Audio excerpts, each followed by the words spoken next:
눈물에는 다양한 원인이 있습니다. 누군가는 감동적인 영화를 보다가 눈물을 흘리기도 하며 누군가는 문에 발을 찧었다고 눈물을 흘리기도 합니다. 저는 어제 양파 썰다가 눈물을 좀 흘렸습니다.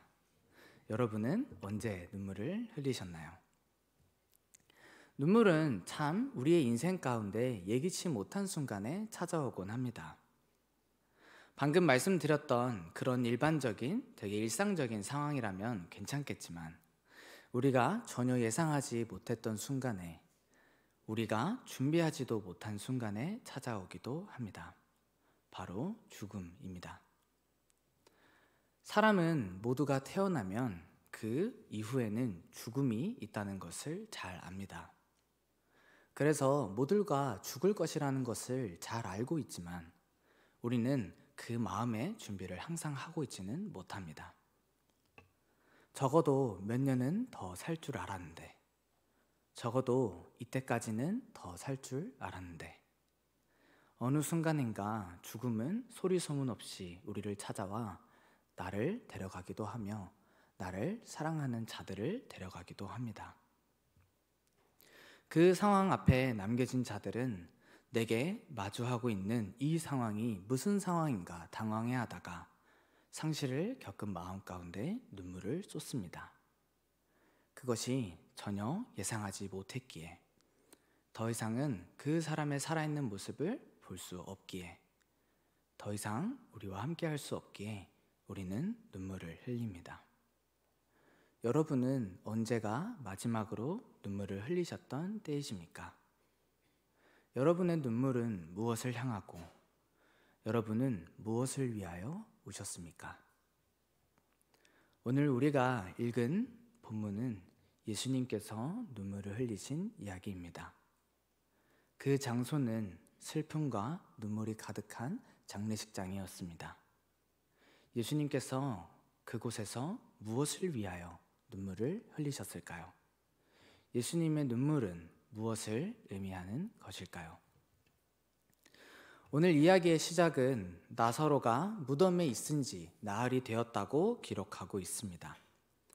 예수님께서는 나사로의 장례식에 방문하신 것입니다. 예수님을 따르는 제자들과 예수님과 함께였으며 유대인들이 많이들 그 자리에 찾아와 나사로의 죽음을 위로하고 있었습니다. 죽은 지 나흘이 된 시점이기에 그 소식을 늦게나마 들은 그들은 그 자리에 찾아왔을 것이고 아마 이 나흘쯤 되었으면 그 장례식이 가장 극대화된 순간이라고 볼 수 있습니다.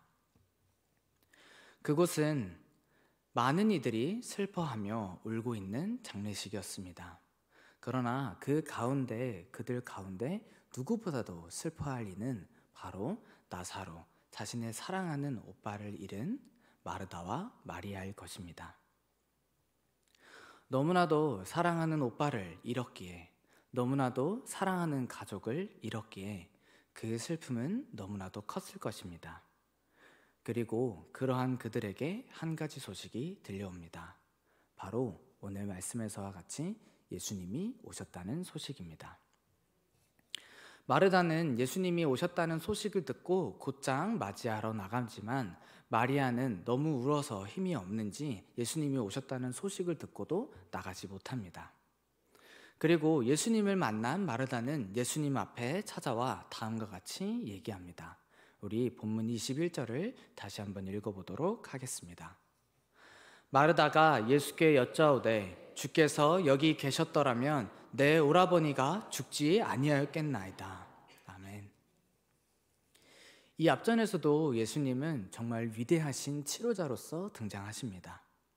날 때부터 맹인이었던 자들의 눈을 뜨게 하시고 귀신 들린 자는 물론이며 병든 자, 모든 병을 고치시는 만병의 통치자로서 예수님은 등장하십니다. 그렇기에 그들의 입장에서도 다음과 같이 고백하는 것은 매우 지극히 당연해 보입니다. 그리고 그들은 하나같이 주님이 여기 계셨더라면 내 오라버니가 죽지 아니하였겠나이다 라고 고백합니다. 이는 동생 마리아도 동일하게 고백합니다. 우리 본문 32절을 다시 한번 읽어보도록 하겠습니다. 마리아가 예수 계신 곳에 가서 배웠고 그 발 앞에 엎드려 이르되 주께서 여기 계셨더라면 내 오라버니가 죽지 아니하였겠나이다 하더라. 아멘. 그곳에 예수님이 계셨더라면 나사로는 죽지 아니하였을 것입니다. 그리고 이는 그곳에 나온 모든 이들이 동의하는 바이기도 합니다. 37절에 그 모습을 보던 다른 이들조차도 예수님께서 나사로를 죽지 아니하시게 할 수는 없었느냐라고 질문할 만큼 그들 모두 동일하게 나사로의 죽음을 매우 안타까워하고 있었고 나사로를 잃은 슬픔으로 가득했습니다. 그곳은 이미 나사로가 죽은 지 나흘이 된 시점입니다. 이는 슬픔의 절정의 시간이며 그 병들었던 나사로가 있었다면 예수님이 찾아오신 것은 희망의 소식이었겠지만 다시금 건강해질 수 있는 나사로를 볼 수 있었겠지만 그러나 이제는 죽은 지 나흘이나 되었기에 그의 시체는 무덤에서 썩어가고 있었습니다. 시체가 썩어 부패하여 냄새가 나고 있었으며 그러한 나사로는 더 이상 돌아올 수 없었습니다. 마르다와 마리아는 슬픔으로 가득했으며 그곳에 함께한 유대인들도 슬픔으로 가득했습니다. 33절은 다음과 같이 기록하고 있습니다. 우리 함께 읽도록 하겠습니다. 예수께서 그가 우는 것과 또 함께 온 유대인들이 우는 것을 보시고 심령에 비통히 여기시고 불쌍히 여기사. 아멘. 마리아는 예수님 앞에 엎드려 웁니다. 주님께서 여기 계셨으면 내가 사랑하는 나의 오빠가, 나의 오라버니가 죽지 않을 수도 있었기에 주님이 이제 오신 것이 너무나도 속상하여 더욱 슬펐을 것입니다. 오빠를 잃은 상실감에 슬피 우는 마리아를 보며 그곳에 함께하던 유대인들도 모두 함께 슬피 울 수밖에 없었습니다. 그러나 이 모든 것은 사실 예수님의 계획 안에 있었습니다. 우리가 읽지는 않았지만 이에 앞선 요한복음 11장 1절에서 16절까지에서는 예수님의 뜻하시는 이 나사로의 죽음을 향한 예수님의 뜻하심이 기록됩니다. 나사로가 병들어 죽게 되었을 때 마르다와 마리아는 급히 사람을 예수님께로 보냅니다. 그리고 주님께서 사랑하시는 나사로가 병들어 죽어가고 있다고 전합니다. 근데 참 이상하게도 예수님께서는 그 말씀을 들은 다음에 다음과 같이 말씀하십니다. 요한복음 11장 4절 말씀을 우리 함께 읽도록 하겠습니다. 예수께서 들으시고 이르시되 이 병은 죽을 병이 아니라 하나님의 영광을 위함이요 하나님의 아들이 이로 말미암아 영광을 받게 하려 함이라 하시더라. 아멘. 예수님께서는 나사로가 죽을 것을 아셨음에도 불구하고 이 나사로의 병을 가리켜 죽지 않을 병이라 말씀하십니다. 그렇게 말씀하시고 난 후에 예수님께서는 오히려 그 가운데 이틀을 더 머무시고 그 후에야 제자들을 이끌고 나사로를 향해 가십니다. 예수님께서 그 이야기를 들으시고 급히 이동하여 나사로에게 가셨다면 어쩌면 나사로가 죽기 이전에 예수님이 오셨을 수도 있습니다. 그러면 이런 상황까지는 오지 않았을 수도 있을 것입니다. 그러나 예수님은 의도적으로 늦게 출발하셨고 그리고 제자들을 향하여 이렇게 말씀하십니다. 요한복음 11장 11절 말씀입니다. 이 말씀을 하신 후에 또 이르시되 우리 친구 나사로가 잠들었도다. 그러나 내가 깨우러 가노라. 아멘. 주님께서는 죽은 나사로를 향하여 잔다 표현하시며 그 나사로를 깨우러 간다 말씀하십니다. 이제 주님께서는 그 나사로를 가셔서 그 무덤 앞에서 오늘 우리가 읽은 말씀과 같이 나오라 하시면 됩니다. 그 말씀 한마디면 나사로는 다시 살아날 수 있습니다. 그런데 그 과정 가운데 왜 예수님은 눈물을 흘리셨을까요? 여러분, 왜 이 중간에 예수님께서 그냥 가셔서 나사로야 나오라 이렇게 말씀하지 아니하시고 이 중간에 그들을 바라보시면서 심령에 비통히 여기시고 그리고 왜 그 자리에서 그들을 바라보시고 눈물을 흘리셨을까요? 예수님의 눈물은 무슨 의미를 가지고 있는 것일까요? 여러분이 예수님께서 왜 눈물을 흘리셨다고 생각하십니까? 왜 그들을 바라보시고 심령이 비통히 여기시며 그들을 향하여 눈물을 흘리셨을까요? 여러분, 그 이유는 다른 곳에 있지 않습니다. 그곳에 있는 모든 자들이 죽음을 맞이하며 슬피 울 수밖에 없는 자들이기 때문입니다. 사람에게 정해진 것은 죽음이며 그 죽음을 피할 수 있는 자는 없습니다. 무지함으로 말미암아 어리석음으로 말미암아 죄를 저지르며 그 죄로 말미암아 죽음에 이르는 것이 사람의 정해진 운명입니다. 히브리서 9장 27절은 다음과 같이 말씀합니다. 한번 죽는 것은 사람에게 정해진 것이요 그 후에는 심판이 있으리니 아멘. 사람은 태어나면 죽게 돼 있습니다. 그곳에 있는 자들은 그 죽음으로 말미암아 슬퍼합니다. 아니, 죽음으로 말미암아 슬퍼할 수밖에 없습니다. 죽음에서 자유함을 얻은 자도 없으며 하나님의 은혜가 아니면 예수 그리스도가 아니면 그들은 죽음 이후에 심판이 기다리고 있습니다. 그들은 하나님의 진노를 받아 지옥 형벌을 받아야 하는 것입니다. 25절과 26절에서 예수님은 다음과 같이 말씀하십니다. 우리의 주님은 자신이 부활이요 생명이며 주를 믿는 자는 죽어도 살겠고 무릇 살아서 주를 믿는 자는 영원히 죽지 아니하리라 라고 말씀하시는데 이를 그들은 믿지 않았던 것입니다. 인생은 육체의 죽음을 맞이하지만 진정한 죽음은 그 너머에 있는 심판인데 그 영원한 생명을 그들은 바라보지 못한 채 그들은 그저 당장의 죽음만을 바라보며 슬퍼하고 있으며 진정으로 슬퍼해야 할 영혼 구원에 대해서는 전혀 무지한 자들이었습니다. 그런 그들을 보시고 주님은 마음에 안타까워하실 수밖에 없었으며 그들을 바라보시고 심령에 비통히 여길 수밖에 없으셨습니다.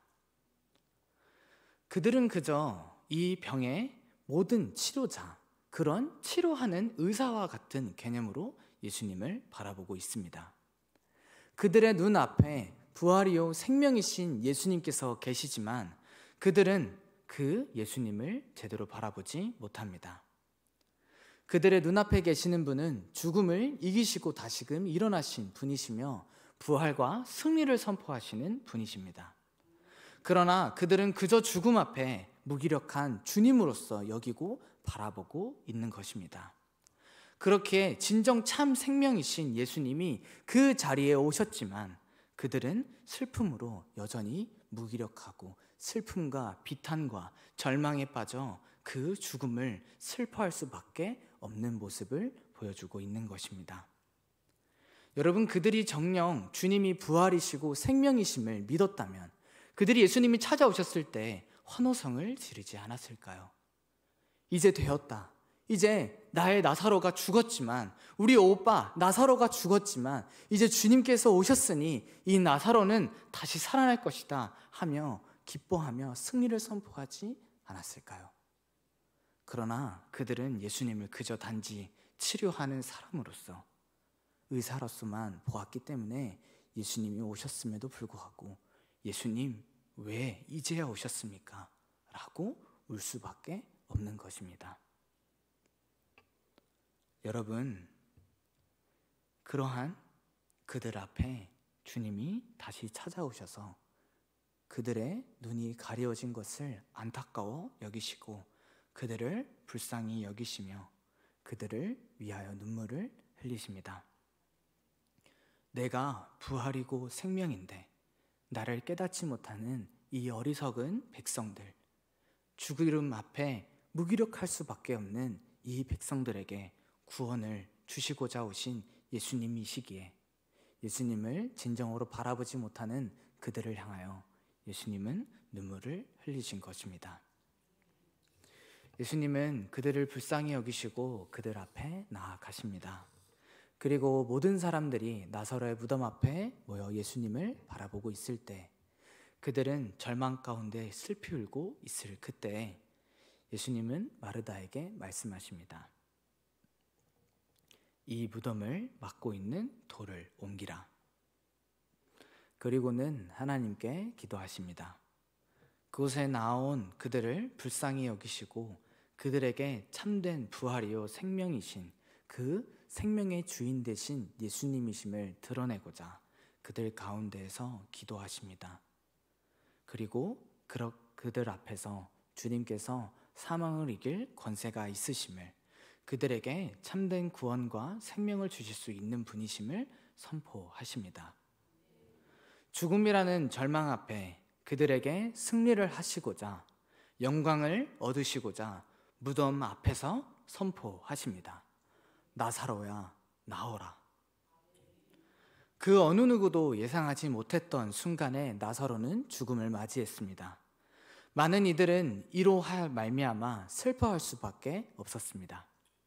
그러나 그 어느 누구도 예상하지 못했던 그 순간에 죽은 지 나흘이나 되어 이제는 시체 썩은 냄새가 진동하는 그 나사로를 향하여 주님은 도리어 나사로에게 승리를 선포하십니다.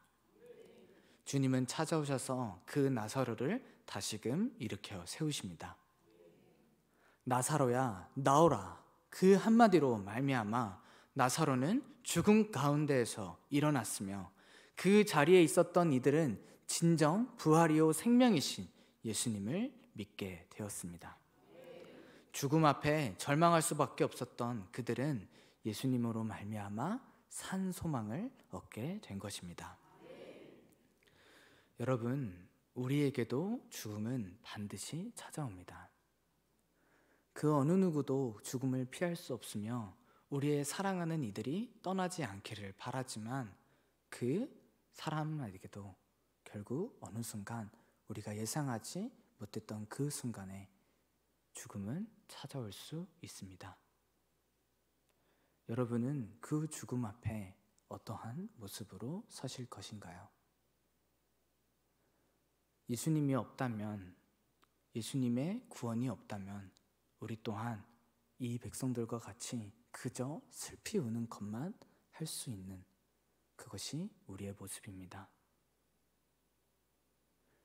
저희 할머니가 돌아가시고 나서 정말 많이 슬펐던 기억이 있습니다.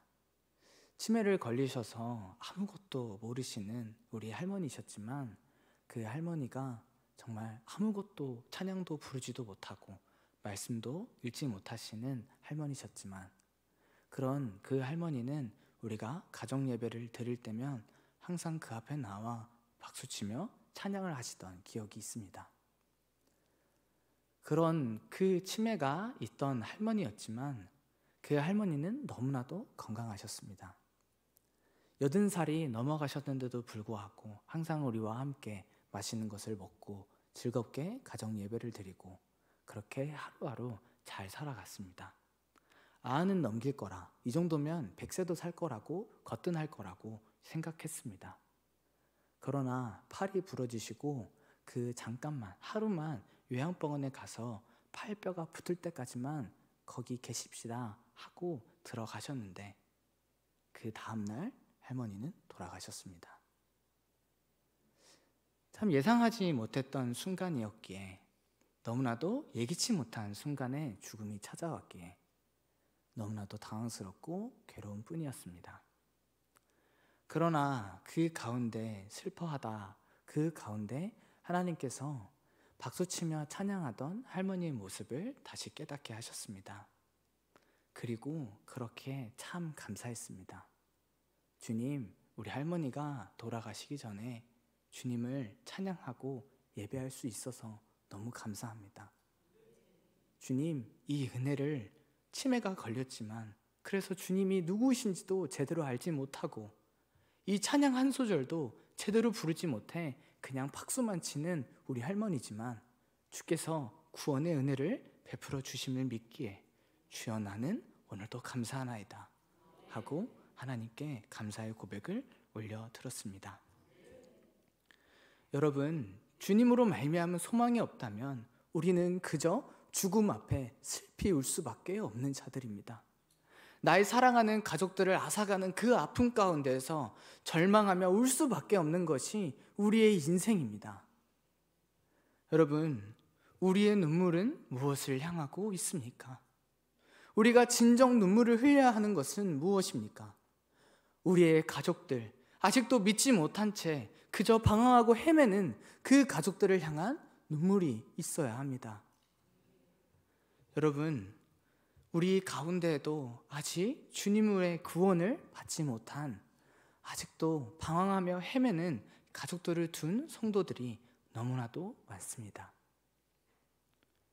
부활이요 생명이신 그들의 참 구원자이신 예수님은 믿지 않는 이들, 예수님이 진정 참 생명이시며 소망이심을 깨닫지 못하는 이들을 향하여 눈물을 흘리셨습니다.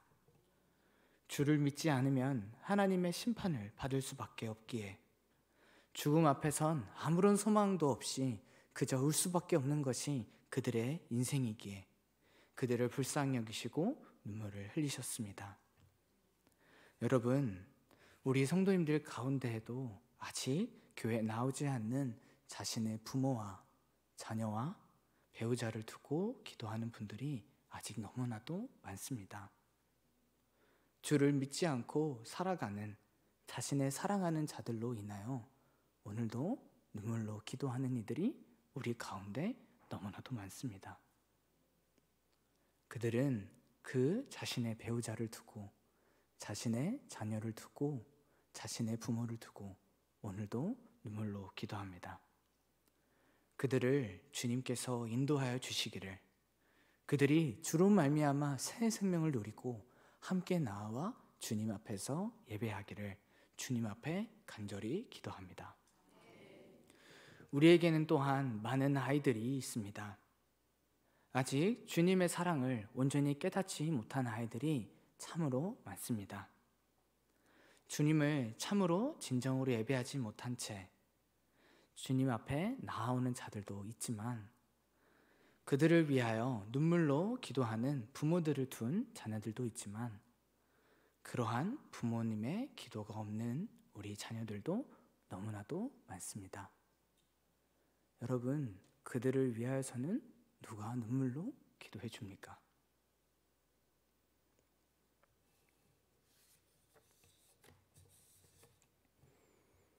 그들에게도 기도가 필요한데, 그들을 영적으로 이끌 부모가 필요한데 누가 그들을 위하여 눈물로 기도하고 있습니까? 예수님께서는 그러한 이들을 향하여 심령의 비통히 여기시며 눈물을 흘리십니다. 구원에 참된 소망이 없는 이들을 바라보며 슬퍼하십니다.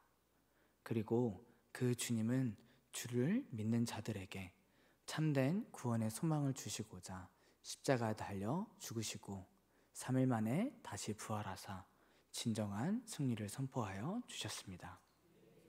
그리고 주님께서는 우리에게 다음과 같이 말씀하십니다.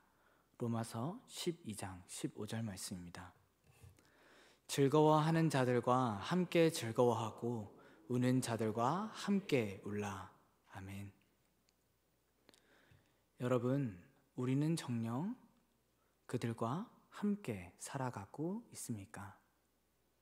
주님께서 허락하신 공동체, 이 귀한 교회 안에 맡겨주신 주님의 성도들을 향하여, 주님의 자녀들을 향하여 우리는 함께 울며 기도하고 있습니까?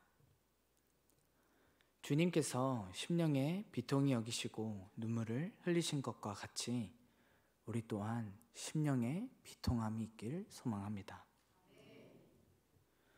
주님의 마음으로 주님께서 맡기신 영혼들을 바라보며 눈물로 그들을 위하여 간구하고 기도할 수 있는 심령의 비통함이 있길 소망합니다. 우리의 마음이 주님의 마음을 진정으로 닮아가길 소망합니다. 주님께서 바라보시는 영혼을 우리 또한 바라보고, 주님께서 심령의 비통히 여기시는 영혼을 바라보고 우리도 심령의 비통히 여기며, 주님께서 눈물로 바라보시는 영혼 가운데 우리 또한 함께 눈물을 흘리길 소망합니다. 그래서 그리하여 주를 사랑하며 서로 세워나가는, 서로 사랑하는 우리의 교회가 되길 정말 간절히 소망합니다. 이 모든 것을 위해 주께 기도합니다. 우리에게 주님의 마음을 부어주시기를, 주의 은혜를 부어주시기를 간절히 기도합니다. 그리하여서 이 모든 것을 온전히 이루는, 서로 사랑하며 서로를 위해 눈물로 기도하며 서로를 세워가는 우리가 되기를 주께 간구합니다. 우리 함께 마음 모아 기도합시다.